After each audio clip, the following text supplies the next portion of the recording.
ఇప్పుడు ఇంకో మాధవ్ గారు, రెడ్డప్ప గారు మాధవి.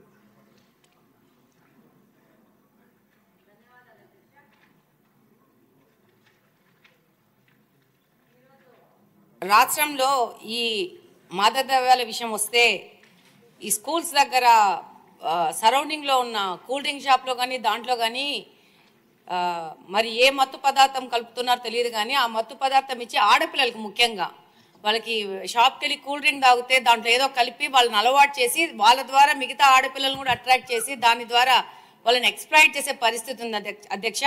దీని మీద మంత్రి గారికి ఆ చుట్టుపక్కల ఉన్న పోలీస్ స్టేషన్లో వాళ్ళకి కౌన్సిలింగ్ ఇచ్చి ఆ యొక్క స్కూల్స్ మీద ఒక నిఘా వేయాల్సిన అవసరం ఉంది అధ్యక్ష. రెండో పాయింట్ ఏంటంటే గాంజా తగ్గుముఖం పట్టింది కానీ వాటి మీద ఏమాత్రము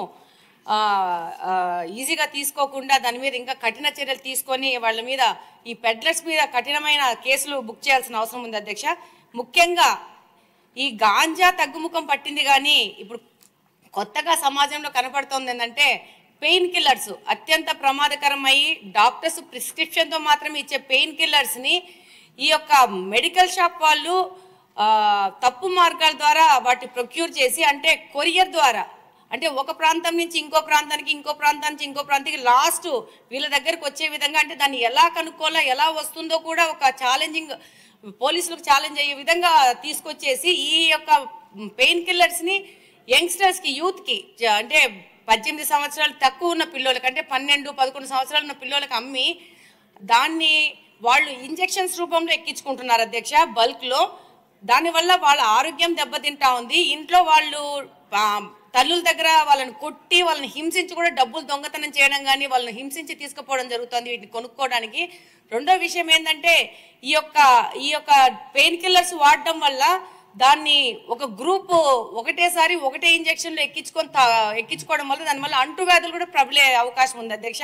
మరి దీన్ని హోమ్ మినిస్టర్ గారు ఎలా కంట్రోల్ చేస్తారో దీన్ని మెడికల్ షాప్స్ మీద ఎలా రైడ్ చేస్తారో మళ్ళీ కొరియర్ సంబంధంగా వస్తున్నాయి కాబట్టి దాని మీద ఎలా తీస్తారనేది వాళ్ళు సంపూర్ణంగా దాని మీద ఒక విశ్లేషణ చేయాల్సిన అవసరం ఉంది అధ్యక్ష. ముఖ్యంగా ఇప్పుడు గాంజా వీటన్నిటికంటే ముఖ్యంగా ఈ పెయిన్ కిల్లర్స్ కన్జంప్షన్ ఎక్కువ పెరిగిపోయింది. దీన్ని కంట్రోల్ కూడా చేయడం కూడా చాలా కష్టమైపోతుంది.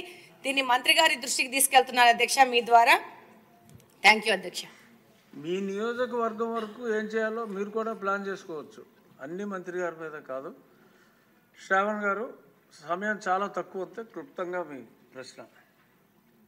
అధ్యక్ష, చాలా ముఖ్యమైన సబ్జెక్ట్ కాబట్టి అడిగాం అధ్యక్ష. ధన్యవాదాలు మీరు మాకు అవకాశం ఇచ్చినందుకు. 11,000 ఎకరాల నుంచి 100 ఎకరాలకి పడిపోయింది సాగు అని చెప్పడం చాలా సంతోషదాయకం, ఆనందదాయకం, అభినందనీయం కూడా అధ్యక్ష. అయితే ఆ 11,000 ఎకరాలు ఎక్కడున్నాయి?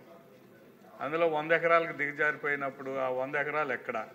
ఇది ఖచ్చితంగా పోలీసు యంత్రాంగానికి ఆ స్థానికంగా ఉన్న అధికార యంత్రాంగానికి స్పష్టంగా తెలుసు. కానీ ఇప్పుడు తోటి సభ్యురాలు మాధవి గారు చెప్పినట్టుగా ఇది రూపం మారింది అధ్యక్ష. అంటే పొడి రూపంలో నుంచి లిక్విడ్ రూపానికి వస్తాము. ఈ లిక్విడ్ రూపంలో వచ్చిన దాన్ని అరికట్టడానికి మీరు ఏం చర్యలు తీసుకుంటున్నారు? అదే కాకుండా కొన్ని ప్రత్యేకమైన సెంటర్స్ ఉన్నాయి. ఇప్పుడు మాధవి గారు చెప్పారు స్కూల్స్ దగ్గర, ఇంజనీరింగ్ కాలేజీల దగ్గర